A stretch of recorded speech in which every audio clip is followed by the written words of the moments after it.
Hi, it's Achim from ISE.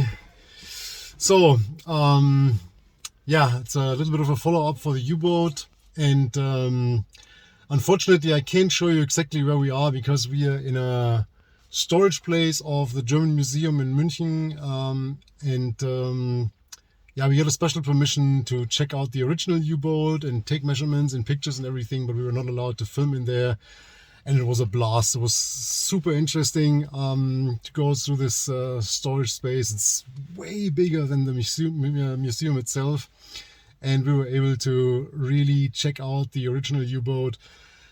Found actually a few things that we weren't really clear about, how they work, what is this screw for, what that, etc. I just saw a couple of pictures before, so we could sort all of that. And now we can actually start to work on ours. So I put a couple of pictures behind this clip so you get an idea. And yeah, the next update will be on our boat when we start to take some rusty parts out and start reconstructing the mechanisms and start putting in all the details. All right, so here we're back on the U-boat, and there's a couple of things. First of all, we figured out when we saw the original that this one was never fully assembled. So this is not one of the ready U-boats, but it's a pre-produced hull that was never fully assembled and just was a leftover when the company went bankrupt. There's a few small things that indicate that.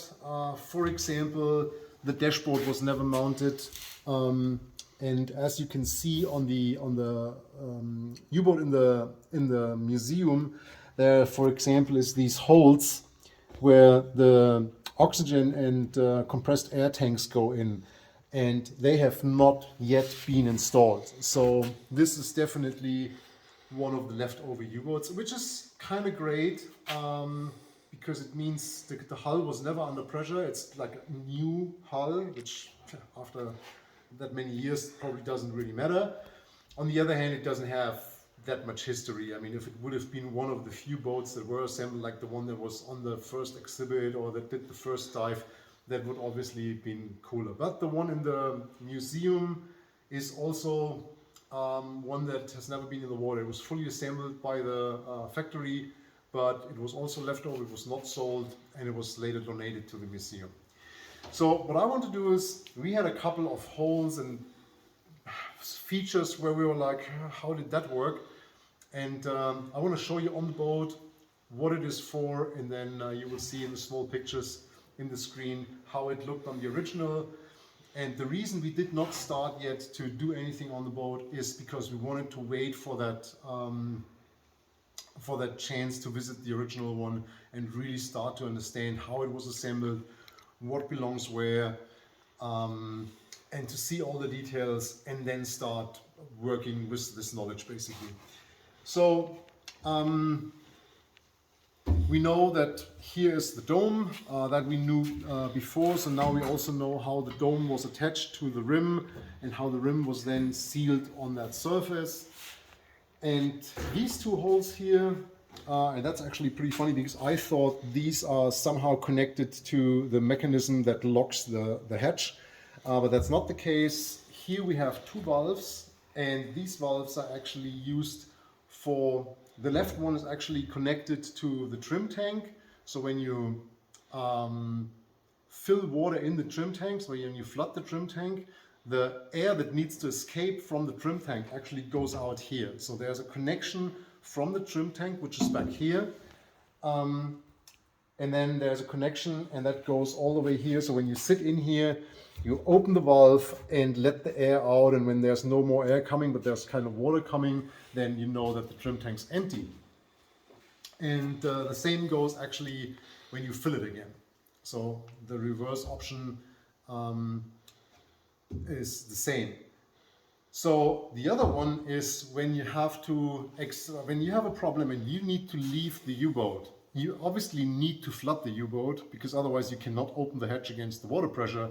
So there is a hole here, and there is an emergency valve where you can actually open it up so water goes in. But then the problem is that obviously the water floods the U-boat, the air in the sub is compressed, and in the end, I mean, you will not be able to fill it completely. So what you can do is you can open this one on the right side, it's the same valve like on the left side, and the remaining air escapes, so you can fill it fast and you're not sitting there for an eternity to wait till that U-boat actually kind of fills up. And then obviously when it's completely full, you need to have a scuba tank so you can breathe, and then you can open up the hatch and exit the submarine. So that's these two holes. That small one here has something to do with the locking mechanism.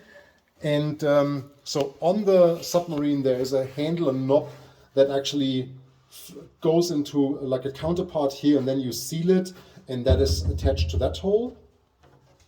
Then we have this thing outside here that actually goes to the depth gauge. So there is a, that's just a loose fitting here, so we'll remove that because it's rusty and nasty and doesn't work anymore. But basically there is a copper hose or copper pipe then going to the dashboard, and on the dashboard is the depth gauge, so the water pressure can enter the sub here and go to the back of that depth gauge, so to speak. And then you can see how deep you are. And then we have, we had these two holes in here, this one and this one. So here we have two fittings and two levers on the inside. So this one is for the steering. So I think if you pull it back, the rudder turns right, and if you push it to the front, the rudder turns left. So this is the steering of the U-boat. And the left one is actually for the flooding of the trim tank. So when you pull this, there's actually a lever that goes on the outside then from here all the way back. And here we have this this hole, and there's basically like a rubber plug sitting in there, and the spring goes inside and is connected to, you probably don't see that, but this is the trim tank, and on the inside here is like a little hook, and there goes a spring, and that is connected to that plug. So when you pull the lever, this this plug here actually lifts up a little bit and lets water go in. So this is how you basically flood the trim tank. And as I said, the water goes in, and at the same time you open that valve on the top here, and the water rushing into the trim tank pushes the remaining air out through that valve. Then you close here again and you let the lever go. That plug goes back and seals the trim tank, and then you should be negative or neutral or whatever. We'll figure out how that works. So talking about that trim tank, that's pretty interesting, because there we also have the mount for the electric drive. It's like a pot drive on the downside. You can see the holes here where this is mounted, right there. And so the cables from the battery and from the switch that switches on the electric drive actually go here on the inside, and then you have holes here on the back, these two. So this is actually for the electric cable, and this is for the battery cable. The battery actually is like the seat, so the battery will be here. And then there's a cable going up here, and then one from the dashboard going back there. And they come out in the trim tank in a sealed kind of hose, and then lead to the motor that's attached there. A little bit further back, you have the attachment point for the rudder. That's here. So here goes the rudder, and the rudder then is connected with a rod from this hole here. And you can see there should be another hole somewhere here, which also confirms that this boat was never fully assembled, where this rod is kind of held in place. So we have to drill that. That's missing on that boat. And as I said, that's a good confirmation that the boat was never in use or was never fully assembled.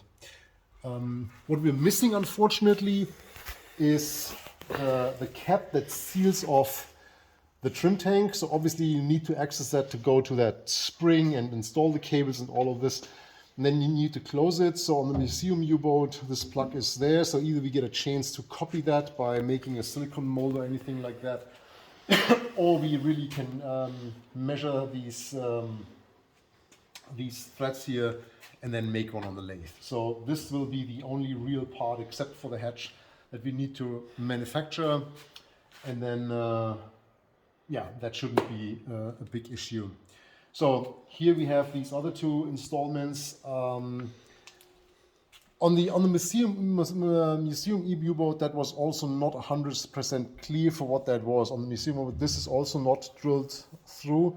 On this one, it looks like an antenna or a little pole for a flag or something like that. It's complete stupidity in my opinion. It's drilled through. You can see a counter nut on the underside, but it's actually broken off on the museum piece as well. So yeah, whatever. So I'll show you a couple of more pictures now from the museum U-boat, where you see the tanks installed and the gauges and everything. So that's what I said in the beginning. So there's these fiberglass like pockets that need to go in there, where then the tanks go in. So the tanks are actually put in like that, and then obviously the dashboard goes in here, which is also laminated in. Yeah, we're gonna do that. Not sure yet. This bracket here actually holds the locking mechanism for the hatch, and this is then just the counterpart for the lock, but this is where the locking mechanism goes. This is completely rusted and broken off, so we're gonna cut this out. This is actually not installed with fiberglass, that's glued in with something. So we just break this off and remake it. And so now, as we have everything, we will actually start the U-boat. So the first step is to remove all these rusted bolts and hooks and fittings that are pre-installed, because they are not worth to save them. They're just crap. So we take all of these out, then we'll sand it down, make sure that the hull doesn't have any cracks or whatever. And if there's anything like that, we're gonna repair it, and then actually we're gonna paint it. That's the first step before we start installing stuff.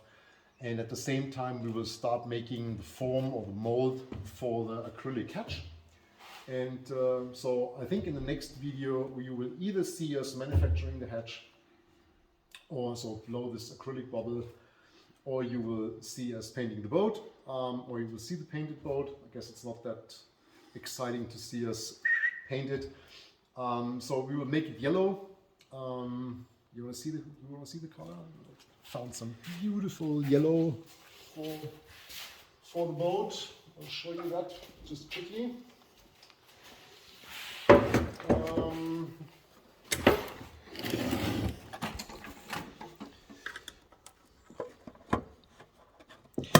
So this is the beautiful yellow for the yellow submarine. And yeah, that's what we're gonna do. So we'll give it a super nice coating in our spray booth. So professional paint job, so that it looks really nice. And then we will start to reinstall all these brackets, but obviously stainless steel, good stuff. And I'm pretty positive that we will see this thing in the water late summer. All right, hope you like that. If so, please give us thumbs up. Subscribe to the channel if you have not yet and you want to see this journey. And other than that, take care, and I'll see you in the next video. Bye.